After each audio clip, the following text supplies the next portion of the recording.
నా ఉచ్ఛ్వాసం కవనం, నా ఉచ్ఛ్వాసం కవనం.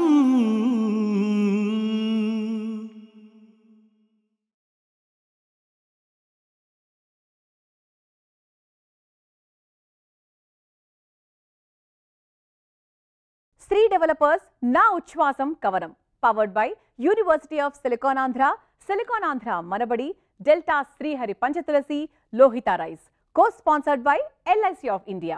ఈ కార్యక్రమానికి స్వాగతం. గత 2 సంచికల్లో దర్శకులు క్రిష్ గారు, సీతారామశాస్త్రి గారు తన సినిమాలకు రాసిన ఎన్నో అద్భుతమైన పాటలు, వాటి పుట్టు పూర్వత్రాల గురించి చాలా విషయాలను మనకు తెలియజేశారు. అలాగే ఈ సంచికలో కూడా మరికొన్ని విశేషాలను తెలుసుకునే ప్రయత్నం చేద్దాం. ఎన్టీఆర్ కథానాయకుడు సినిమాకి వస్తే బంటు రీతి కొలువు అనే త్యాగరాజ స్వామి వారి కీర్తన తీసుకుని మీరు ఒక పాట చేశారు.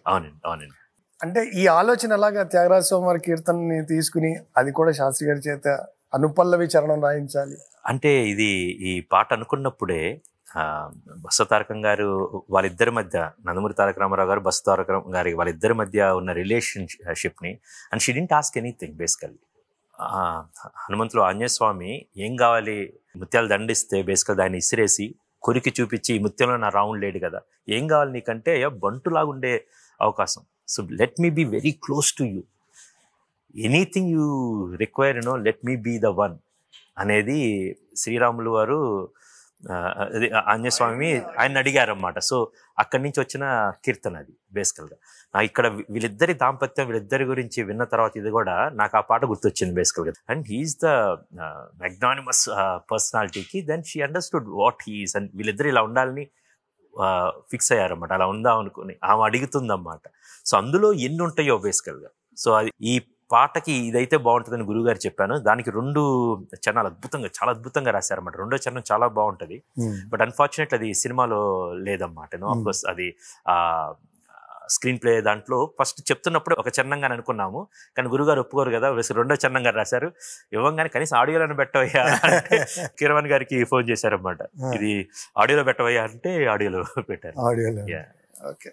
అంటే ఎన్టీఆర్ కథానాయకుడు సినిమాలోనే నమ్మించి కుత్తుక కోసే ఆ పాట ఉంది కదా. అవునండి. అందులో చరణంలో ఒక లిరికల్ బ్యూటీ ఉంటుంది. అవునండి. అంటే ఒక్కొక్క అక్షరం తేడాతోటి ఆ పద విన్యాసం అయినది. అవునండి. తానే జనసమరం కాదా ఘన విజయం, నియంతృత్వమును నియంత్రించగల మహాసత్వమీ జన బలం, నిర్మల భవితని నిమంత్రించగల మహామంత్రమీ జన గళం. ఇది అంటే ఈ పాట అది అందులో ఫస్ట్ చరణం కూడా ప్రజల కొరకు రాసుకున్న రాజ్యాంగమా అంటే అక్కడ ఎంటైర్ గేమ్. అప్పుడు ఆయన ముఖ్యమంత్రిగా ఆయన్ని పదవీచ్యుతం చేసినప్పుడు అదంతా రాజ్యాంగం మీద నడుస్తూ ఉంటుంది అన్నమాట. అప్పుడు మొదటి చరణంలో ప్రజల చేత సృష్టించబడిన రాజ్యాంగమా, ప్రజల హక్కులను కాలరాయలు దుష్టులకు తగిలిన బదులు ఏమా, ప్రశ్న అంతా అక్కడ వచ్చింది. ఈ పాట నాకు క్లారిటీ గుర్తులేదు బేసికల్గా ఏం జరిగిందో. బట్ శాస్త్రి గారు బేసికల్గా ఆయన అన్న రమ్మంటూ ఎన్ని చేతులు అది జరుగుతున్నప్పుడు మాత్రం బేసికల్గా ఆయన ఎన్టీఆర్ గారి గురించి ఆయన చూసింది, ఆయన దగ్గర అనుకుంటే ఏమనుకుంటున్నారు, ద వే ఈ ఎక్స్ప్లెయిన్ అదంతా కూడా ఆ పాటలోకి వచ్చిందన్నమాట బేసికల్గా. సో మీరు తీసిన సినిమాల్లో another iconic song is Kondapalem సినిమాలో గిర గిర గిరమని. అవునండి. గిర గిర గిర గిర గిర గిర గిర గిర సుడిగుండం లాగేస్తూ ఉంటే బితుకు బితుకు మను ఊపిరికి బతుకు బతుకు అని ఓపిక పోస్తూ ఉక్కును ముంచే ఉప్పెనవై ఎత్తు తల ఎత్తు ఎత్తు తల ఎత్తు. ఈ పాట రోలింగ్ టైటిల్స్ లో వస్తుంది కదా. ఈ పాట అలాగే అనుకున్నారా, చిత్రీకరణ చేయాలనుకున్నారా? అసలు ఈ పాటకి సంబంధించిన ఇది రోలింగ్ టైటిల్స్ అప్పుడే అనుకున్నామండి బేసికల్ గా. కిరవాణి గారి ఐడియా. ఈ గురువు గారు చెప్పినప్పుడు ఇది నాకు ఆయన రాసిన చివరి పాట యాక్చువల్గా అన్నమాట. అది ఈ కార్లో వెళ్తా ఉన్నాం, అక్కడికి వెళ్ళే లోపల ఇది ఒక 3-4 minutes అక్కడ కూర్చొని రాసిన పాట అన్నమాట. ఇంటికి వచ్చి పికప్ చేసుకొని స్టూడియోకి వెళ్తా ఉన్నాం, జీవన్ గారి స్టూడియోకి. అప్పుడు మేము కార్లో వెళ్తున్నాము. ఇది హరిహర వీరమల డిస్కషన్ జరుగుతుంది. అక్కడ ఆ పాట రాయాలి, ఇది రాయాలి, ఈ సెటప్, అది ఒక పాట గురించి డిస్కషన్ చేస్తూ ఉంది. ఇది వెళ్ళిన తర్వాత కొండపొలం అనేది ఒక మంచి గజల్ లాంటి ఇదన్నమాట. కొండపొలం సినిమా మధ్యలో ఒక కోవిడ్ టైంలో ఒక 40 రోజుల్లో నేను నవల చదివి చాలా ఎక్సైట్ అయ్యాను. బేసికల్గా కమర్షియల్ సినిమాకి కాకపోయినా ఒక పుస్తకం అడాప్టేషన్ ఒక గజల్ లాంటిది. గజల్స్ అందరికి నచ్చాలని లేదు, బట్ గజల్స్ నచ్చాలని గజల్ నచ్చింది అన్నమాట. ఇది చెప్తే ఒక కుర్రవాడు అసలు ఏ మాత్రం కాన్ఫిడెన్స్ లేనతను, how he, but everybody we have to really face it. ఇప్పుడు ఎలా లైఫ్ని ఎదుర్కోవాలనే దాని గురించి చెప్తా ఉంటారు. ఇందులో లైన్స్ చరణాలు చాలా బాగుంటాయి. తల వంచుకు చూసేదేంటి నేను కడతేర్చే మన్ను, తల ఎత్తుతే కనపడుతుంది తనదాకా రమ్మను మిన్ను,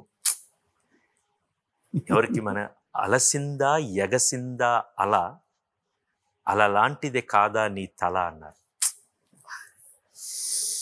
దాని ముందు ఉంటుంది పడదోసే సంద్రపు నీలం, ఎగదోసే గగనపు నీలం. బ్లూ సీ కూడా బ్లూనే, పడదోసే సంద్రపు నీలం. అలా ఎగురుతూ ఉంటే సీ రమ్మంటూ ఉంటుంది, అలా ఏమో నింగిని దాక్కోవడానికి ట్రై చేస్తూ ఉంటుంది. కానీ అలా ఎన్నిసార్లు చెప్పినా దానికి అంత కొత్తగా ఎట్లా చెప్పారు చూడండి. పడదోసే సంద్రపు నీలం, ఎగదోసే గగనపు నీలం, అలసిందా ఎగసిందా అలాంటిదే కాదా నీ తల ఎత్తు, తల ఎత్తు. సార్, మీరు శాస్త్రి గారి సాహిత్యాన్ని అబ్జర్వ్ చేస్తే రైట్ ఫ్రమ్ ది డే 1 నుంచి ఇప్పుడు మీరు చెప్పే మాట వరకు ఒక సముద్రము, ఒక అల, ఒక గగనము, ఈ 3 పదాలతో ఎన్ని వందల ఎక్స్ప్రెషన్స్. నా సినిమా మొదటి పాట ఓకే, సమయమాలో తీరం ఇలా అని ఉంటుంది. ఆ సినిమాలో రాసిన చివరి పాట అన్నమాట. మనిషి అనే సంద్రాన కెరటాలు అంటారు. ఈ చివరి కూడా నాకు చెప్పినట్టు ఉంటుంది అన్నమాట. బేసికల్గా అబ్బాయి నీకు కూడా కష్టాలు వస్తుంటాయి, గొప్పలు వస్తుంటాయి. బేసికల్గా ఏం మిన్నైనా మన్నైనా సరే అన్నమాట, you be strong, you be go head అని చెప్తా ఉంటారు అన్నమాట. సార్, ఇంకా కృష్ణం వందే జగద్గురం, అది అసలు అలాంటి పాట ఈ మధ్యకాలంలో, అంటే అది సాహిత్యపరంగా సంగీతపరంగా డ్యూరేషన్ 9 నిమిషాల పాట, భాగవత సారాన్ని మొత్తం. జరుగుతున్నది జగన్నాటకం, జరుగుతున్నది జగన్నాటకం, పైకి కనిపిస్తుందంతా ఒకటి పురాతనపు పురాణ వర్ణన పైకి కనిపిస్తున్న కథనం. ఈ పాట రాయడానికే నేను ఇన్నాళ్ళు ఇండస్ట్రీలో ఉన్నానేమో అని శాస్త్రి గారు అన్న సందర్భం.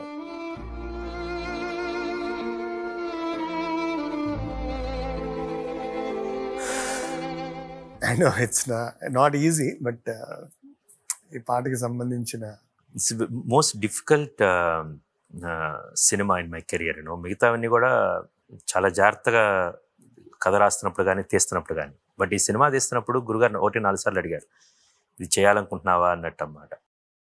మన ఫస్ట్ సినిమా గమ్యం అయిపోయింది. యాజ్ ఐ సొసైటీలో ఒక వెళ్ళే వ్యక్తి అనుకున్నాం, ఒక 4 యాంథాలజీ అనుకున్నాం. Then I wanted do this film. పక్కన అన్యాయం జరుగుతూ ఉంటుంది, మనకెందుకు లేని వదిలేస్తూ ఉంటాం బేసికల్గా. బట్ ఎవరి కోసం అడగాలి. అందులో ఒక నయనతారకి రానాకి మధ్య ఒక చాలా అద్భుతమైన డైలాగ్ ఉంటుంది అన్నమాట, 9 నెలల గురించిన డైలాగ్. ఇది ఫస్ట్ ఆయన చెప్పినప్పుడు ఈ రియల్లీ గాట్ ఎక్సైటెడ్, ఇది చేద్దామని. కృష్ణమందే జగద్గురం అనే టైటిల్ చెప్పిన తర్వాత ఆయనకి చెప్పాను, గురుగారు ఇందులో సినిమా కాన్సెప్ట్ ఏంటంటే దేవుడు అంటే సాయం.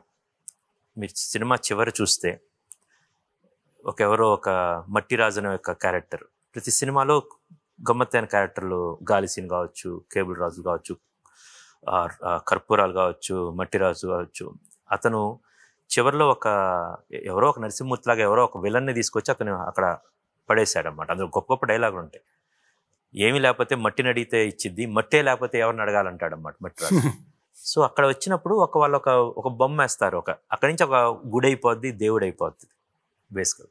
సో నాకు ఈ సినిమాలో ఒక మనిషి ఒక చిన్న సాయం చేస్తే, దేవుడు ఒక విష్ణుమూర్తి చేప రూపంలో వచ్చి సాయం చేస్తే మత్స్యావతారం అయిందా, లేకపోతే ఒక చేప నిజంగా సాయం చేసి విష్ణుమూర్తి సాయం చేశాడని చెప్పి మత్స్యావతారం అన్నామా?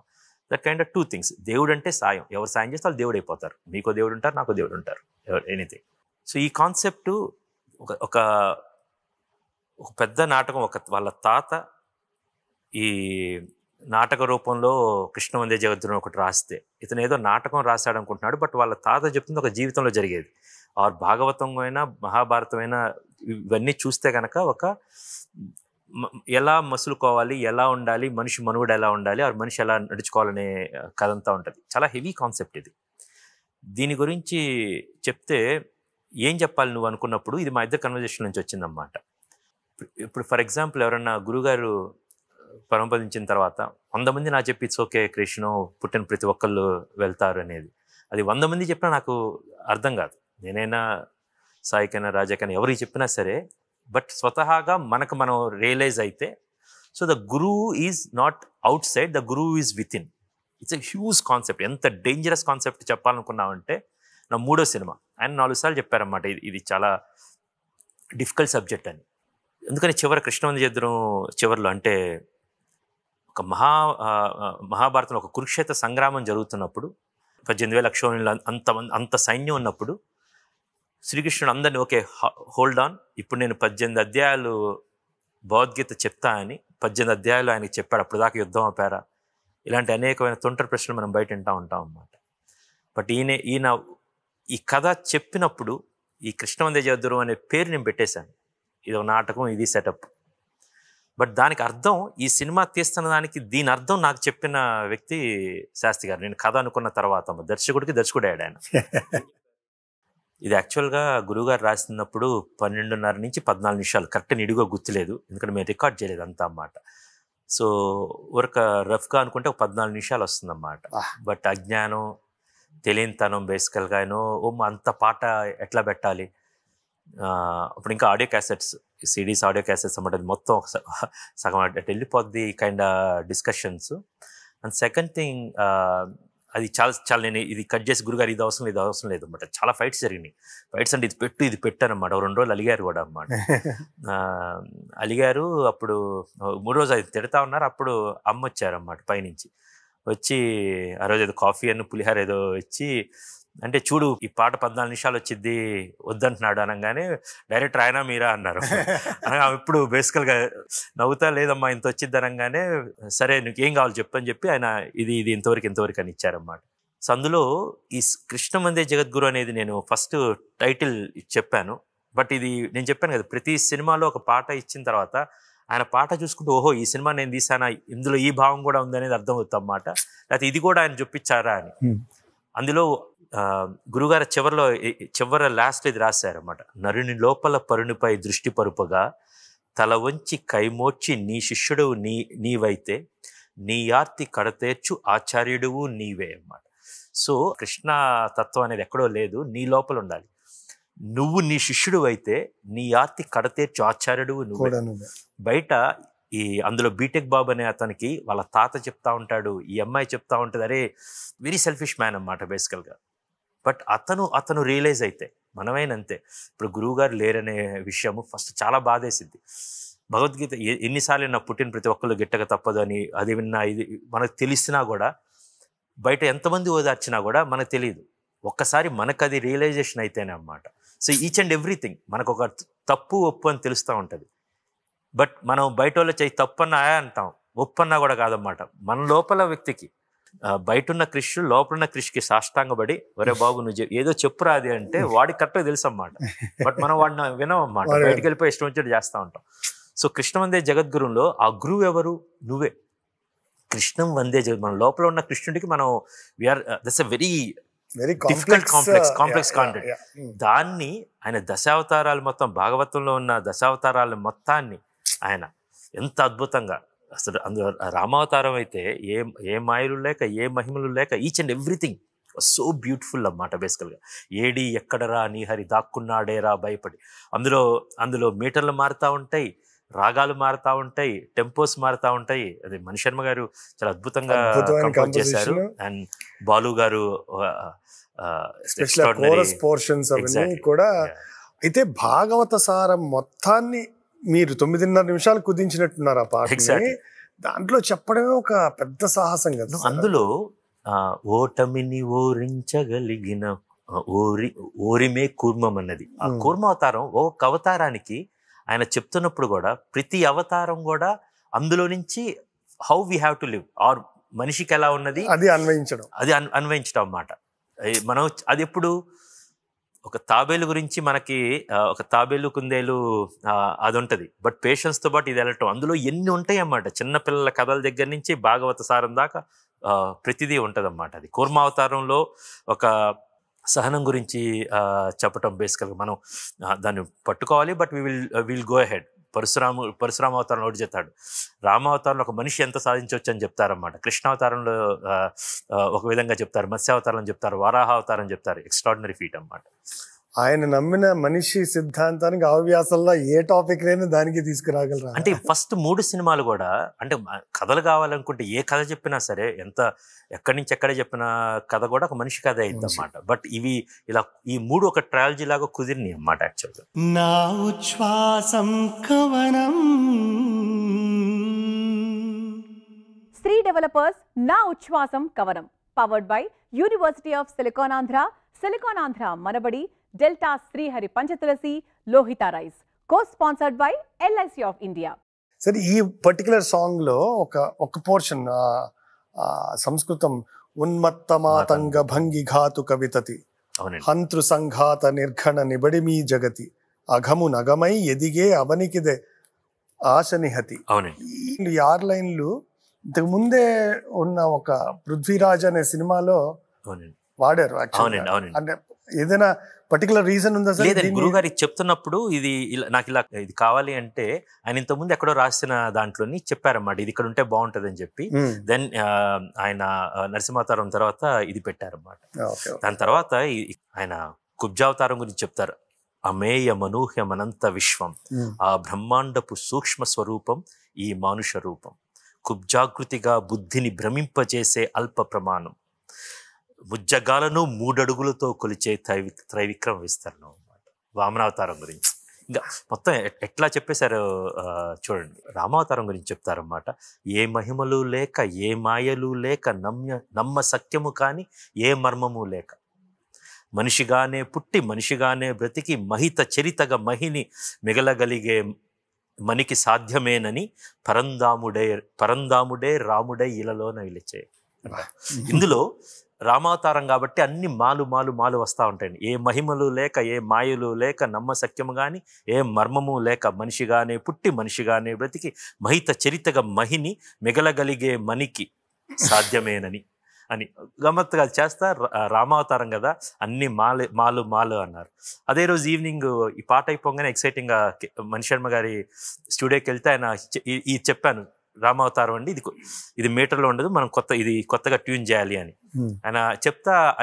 ఎన్ని మాలు ఉన్నాయి చూడండి, గురుగారు అన్నారు ఇన్ని మాలు రాశాను రామావతారం కదా అన్నాను. నవ్వుతా అని ఆయన ట్యూన్ చేశారన్నమాట. చేసి కృషి ఈ రాగం పేరు తెలుసా ఏంటి అంటే మధ్యమావతి, 2 మాలు ఉన్నాయి చూసుకున్నారు. ఎగ్జాక్ట్లీ ఇది ఇక్కడ చెప్పండి. ఇక్కడ చెప్తారు, ఇన్ని రీతులుగా ఇన్నిన్ని పాత్రలుగా నిన్ను నీకే నూతన పరిచితునుగా దర్శింపజేయగల జ్ఞాన దర్పణము కృష్ణావతారమే సృష్ట్యావరణ తరణము అని అనిమగా మహిమగా గరిమగా లగిమగా ప్రాప్తిగా ప్రాకామ్యవర్తిగా ఈశత్వముగా వసిత్వముగా నీలోని అష్టసిద్ధులు నీకు కనపట్టగా. భాగవతం దగ్గర నుంచి ఇక్కడ రామావతారం తర్వాత మనిషికి అన్నమాట. ఇది మళ్ళీ మనం ఆలోచిస్తామంటే ఇప్పుడు మనకే ఉంటుంది అన్నమాట. It's looks like another motivational setup అన్నమాట. నీలోని అష్టసిద్ధులు నీకు కనపట్టగా అని అక్కడ అంటారండి. సస్వరూపమే విశ్వరూపముగా, నీ సస్వరూపమే విశ్వరూపముగా నరుని లోపల పరునిపై దృష్టి బరుపగా తల వంచి కైమోర్చి శిష్యుడవ నీవైతే నీ యార్తి కడతేర్చు ఆచార్యుడవ నీవే కృష్ణం వందే జగద్గురు అని అంటారు. ఇది మొత్తాన్ని మళ్ళీ మనిషికి అన్వయం చేసి మనలోనే మనం ఎలా చూసుకోవాలి బేసికల్గానో, మన సస్వరూపమే విశ్వరూపంగా ఎలా తలుచుకోవాలి. మనకు గురువు ఎవరంటే మనకు గురువు మనమే. సో లోపల ఉన్న వాడిని నమ్మితే చాలు, వాడు తప్పు అంటే తప్పు చేయొద్దు, నిజమే అంటే నిజం. కష్టం వచ్చిందా ఎవరినో బయట అంతా అడిగే బదులు, యూట్యూబ్లో మోటివేషన్ వీడియో చూసే బదులు ఒకసారి నిన్ను ప్రశ్నించుకో. That's what no self realisation kind of thing అన్నమాట. సో ఆ కృష్ణ వందే జగద్గురానికి దానికి ముడిపెట్టి ఇట్స్ ఎ ఫీట్ అన్నమాట.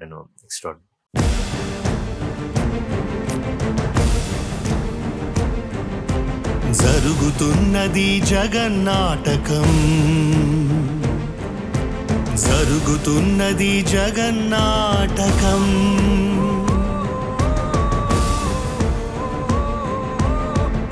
పురాతనపు పురాణ వర్ణన, పైకి కనపడుతున్న కథనం, నిత్య జీవన సత్యమని భాగవత లీలల అంతరార్థం. జరుగుతున్నది జగన్నాటకం, జరుగుతున్నది జగన్నాటకం.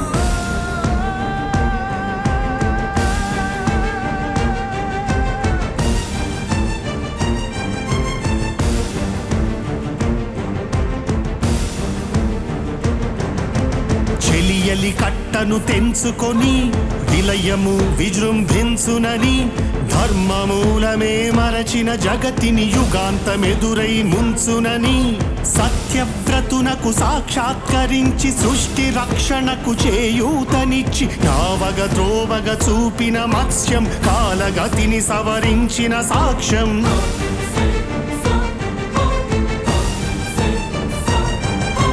చేయదలచిన మహత్కార్యము మోయజాలని భారమైతే, పొందగోరినదందలేని నిరాశలో అణగారిపోతే,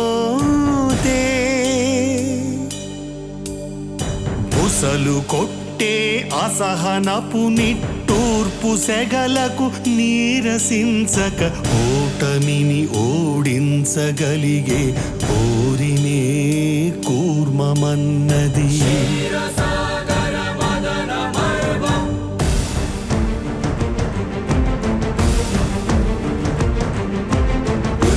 నిలిపే ఇలను కడలిలో కలుపగ దురికే ఉన్మాదమ్మును, కరాల దంష్టుల కుళ్ళగించి ధరాతలమ్మును ఉద్ధరించగల ధీరోద్ధతిరణ హుంకారం, ఆదివరాహపు ఆకారం.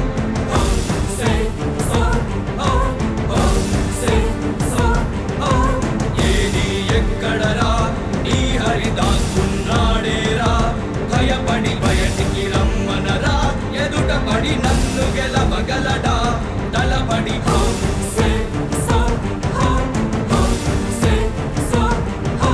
నువ్వు నిలిచిన ఈ నేలని అడుగుని, నాడుల జీవ జనముని అడుగు, నీవెత్తుని వెచ్చదన నడుగు, నీ ఊపిరిలో గాలిని అడుగు, నీ అడుగుల ఆకాశాన్నడుగు, నీలో ధరణి హరిని కలుపు, నీవే నరహరి మరిలో తెలుపు.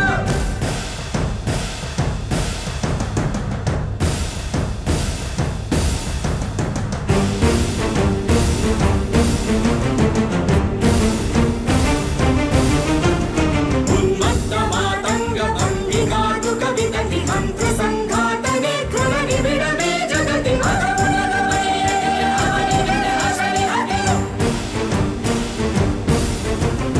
ఆతతాయుల నిహతి అనివార్యమౌ నియతి, సినహస్తి హతమస్తకాని నట సమకాసిరో, క్రూరాసి క్రోసి కృలదాయ దంష్టుల ద్రోసి వసిజేయ మహిత యజ్ఞం.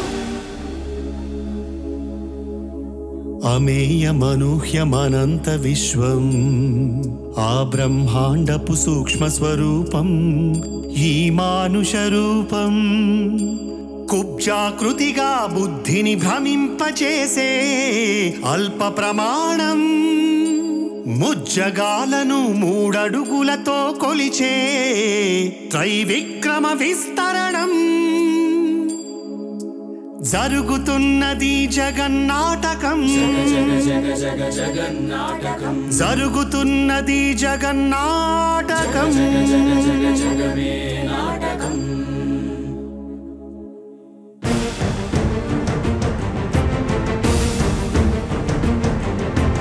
ఆపకు తరువై పుడమికి బరువై పెరిగిన ధర్మజ్ఞానిని పెరుగగా,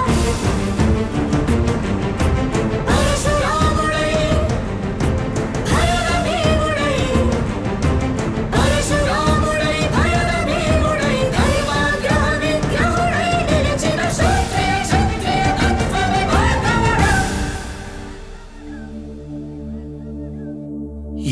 మహిమలు లేక ఏ మాయలు లేక నమ్మశక్యముగాని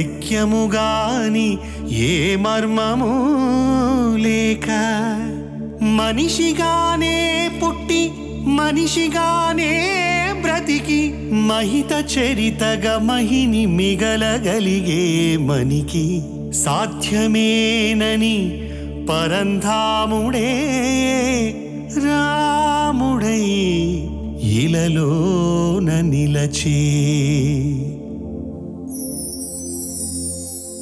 ఇన్ని రీతులుగా ఇన్నిన్ని పాత్రలుగా నిన్ను నీకే నూత్న పరిచితునిగా దర్శింపజేయగల జ్ఞానదర్పణము కృష్ణావతారమే సృష్ట్యావతార తరణము.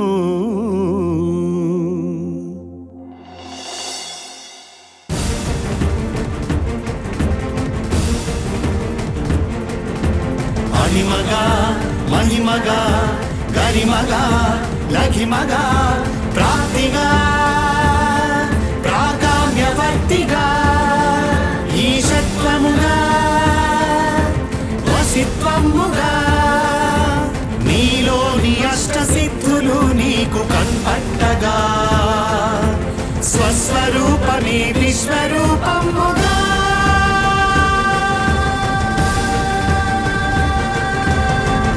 లోపలి పరునిపై దృష్టి పరుపగా తల వంచి కైమోర్చి శిష్యుడవు నీవైతే నీ ఆర్తి కడతేర్చు ఆచార్యుడవు నీవే. వందే కృష్ణం జగద్గురు వందే కృష్ణం జగద్గురు కృష్ణం వందే జగద్గురు కృష్ణం వందే జగద్గురు వందే కృష్ణం జగద్గురుం వందే కృష్ణం జగద్గురుం కృష్ణం వందే జగద్గురుం కృష్ణం వందే జగద్గురుం కృష్ణం వందే జగద్గురుం. సార్ కొండపాలెంలో మీకు రాసిన పాట లాస్ట్ పాట అన్నారు, అంటే మీరు ఇప్పుడు హరిహర వీరమల్లులో ఆయన అంతకుముందు రాసిన పాట ఒకటి పెట్టుకుంటున్నామండి. బేసికల్గా ఆయన అంతకుముందు ఆయన చివరి క్షణం కరెక్ట్గా ఆపరేషన్ టేబుల్కి వెళ్ళబోయే ముందు మేము మ్యూజిక్ కంపోజింగ్ లో ఉన్నాం అన్నమాట. అప్పుడు కూడా ఆయన ఫోన్ చేసి మాట్లాడుతూ ఉన్నారు. ఆయన చెప్పారన్నమాట, ఆ పాట నాకు వచ్చింది, బేసికల్ కాన్సెప్ట్ ఎలా వచ్చింది అనేది. But it's a great loss for నాకు పర్సనల్ మాత్రమే కాకుండా తెలుగు సాహిత్యానికి తెలుగు జాతికి ఒక తీరని లోటు అన్నమాట. మళ్ళీ అంత గొప్ప వ్యక్తిని అంత గొప్ప కవిని మళ్ళీ తెలుగు జాతి ఎప్పుడు కంటదో అని వేచి చూడాల్సిందే. సార్ క్రిష్ సీతారామ శాస్త్రి గారి కాంబినేషన్, అంటే మీరు ఇలాంటి కథల మీద మక్కువ ఉన్న దర్శకులు, ఇక మీదట మీరు ఇలాంటి సాహిత్యం మీ ఇద్దరి కాంబినేషన్లో ఐఎమ్ హ్యాండిక్యాప్డ్ అనమాట. నా గురువుగారు నాన్నగారు లేకుండా ఈ పాట లోటు ఉంటుంది. But with all this divine blessings అంతే కదా, గురువు గారి ఫాలోవర్ గా ఆశావాదం మోటో అవ్వాలి. బట్ ఆ స్థాయి పాటలు వస్తాయా అంటే నేను ఓకే ఆయన అంటే కథంతా చెప్తాను, సిచ్యువేషన్ చెప్తాను, ఇక్కడి నుంచి ఇక్కడికి వెళ్ళాలి, ఒకటిస్తే బాగుంది ఇది గొప్ప తీసుకుంటాం. బట్ ఆయన ఇచ్చింది ప్రతిసారి నేను ఊహించింది ఇంత అయితే ఆయన ఎక్కడో ఆ భావం ఇప్పుడు మొదటి ప్రేక్షకుడిగా నేను చాలా ఎక్సైట్ అయ్యి దర్శకుడిగా ఇది నేను చెప్పబోతున్నాను, ఇది నా ద్వారా జరుగుతుందనే ఒక చాలా ఎక్స్ట్రాడినరీ సాటిస్ఫాక్షన్ ఉండేది. అంత సాటిస్ఫాక్షన్ వస్తుందా అనేది కొంచెం అనుమానమే అన్నమాట. But I'm hopeful one or other writer will be that great. Okay sir, ఈ 35 ఏళ్ల శాస్త్రి గారి సాహిత్య ప్రస్థానంలో ఒక వ్యక్తిగా, ఒక లిరిక్ రైటర్గా, on contribution to the society or film industry summarise చేయాలంటే క్రిష్ మాటల్లో సముద్రం అండి. దాని సముద్రం గురించినో if we start talking it ఏది చెప్పినా సరే తక్కువ అవుతుంది అన్నమాట. బేసికల్గా is legendary person, philosopher, guide అన్నమాట. నేను ఆయన చనిపోయిన తర్వాత కూడా మాటలు టీవీలో అడుగుతూ ఉంటే కూడా నేను ఏ మాట మాట్లాడినా తక్కువైపోద్దని. ఇప్పుడు ఇంత గురించి పాటల గురించి ఇంత చెప్పాను. ఆయన రాసిన అప్పుడు మా మధ్య జరిగిన కన్వర్జేషన్స్ రాసిన దాంట్లో నేను ఇప్పుడు కవర్ చేసింది నాట్ ఈవెన్ 1%. సో మాటల్లో పెట్టేంత శక్తి నాకు నిజంగా లేదన్నమాట. No, absolutely I don't have any qualification to put Sitaram Sastri గారు 30 ఆయన గురించి నేను పెట్టేంత స్థాయి శక్తి నాకు లేదు. సీతారాం శాస్త్రి గారి గురించి మీరు చెప్పినది వాస్తవం కావచ్చు, కానీ you are being too humble to say that. సరే, నో, రియల్లీ తెలిసి మాట్లాడుతున్నాను నేను. అది అంటే నేను ఏది చెప్పినా కూడా చాలా వదిలేసినట్టు. That will be a statement, right? మీరు అడుగుతుంది ఇప్పుడు నేను స్టేట్మెంట్గా చెప్తున్నాను. సో ఆ స్టేట్మెంట్లో నేను ఎంత చెప్పినా సరే ఒక సముద్రం అంతా మిగిలి ఉంటుంది అన్నమాట. నేను చాలా దగ్గరగా చూసి చెప్తున్నాను యాక్చువల్గా. నేను మాత్రం ఒకటి చెప్పాలనుకుంటున్నాను సార్. ఇవాళ మీ కాన్వర్జేషన్ తర్వాత సీతారామ శాస్త్రి గారి మాటలు ఆయన పాటలు కాదు, ఆయన సిద్ధాంతము, ఆయన జీవన విధానానికి దర్శకుడిగా ప్రతిరూపం అంటే కృష్యం అని అనిపించింది నాకు. అది మాత్రం hats off to you sir. I mean, it's from bottom of my heart. That's what I felt today.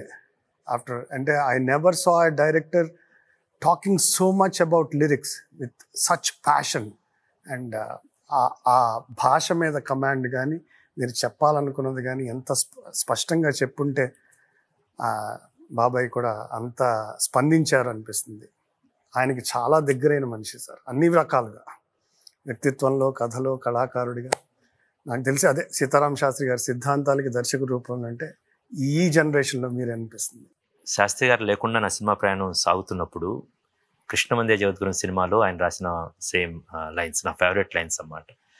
చేయదలచిన మహత్కార్యము మోయజాలని భారమైతే, పొందగోరిన దందలేని నిరాశలో అనగారిపోతే, బుసలు గొట్టే అసహనపు నిట్టూర్పు సెగలకు నీరసించక, ఓటమిని ఓడించగలిగిన ఓరిమే కూర్మమన్నది క్షీరసాగర మదన మర్మం. ఇది one of my most favourite lines actually.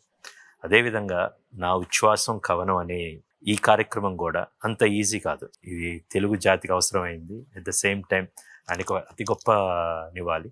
I hope this will be super successful. At the same time మీరు అనుకున్నదంతా చాలా గొప్పగా చేస్తారని ఆశిస్తూ, ఆయన బ్లెస్సింగ్స్ మనందరి మీద ఉంటాయని ఆశిస్తూ, thank you so much. Thank you so much for your time. We are honored to have you, sir. Thank you so much. చేయదలచిన మహత్కార్యము మోయజాలని భారమైతే, పొందగోరిన దందలేని నిరాశలో అణగారిపోతే, బుసలు కొట్టే అసహనపు నిట్టూర్పు సెగలకు నీరసించక, ఓటమిని ఓడించగలిగే ఓరినే కూర్మమన్నది. చాలా కష్టం సినిమా పాట రాయటం. తరలిరాద తనే వసంతం, తన దరికిరాని వనాల కోసం. ఏమి అంటే సీది థాట్ ఆఫ్ మాటలు కాదు. వసంతం మామూలు మాటే, తరలిరాద మామూలు మాటే, వనాలు మామూలు మాటే. ఈ 4 కలిపే థాట్ ఉంది చూసారు, అది గొప్పతనం. అది ఇలాంటి ఆయన దగ్గర ఇంత డెప్త్. అన్నయ్య ఇలాగ ఆలోచిస్తున్నారంటే మనం మాటలకి ఎంత ఆలోచించాలి. నా ఉచ్ఛ్వాసం కవనం, నా ఉచ్ఛ్వాసం కవనం.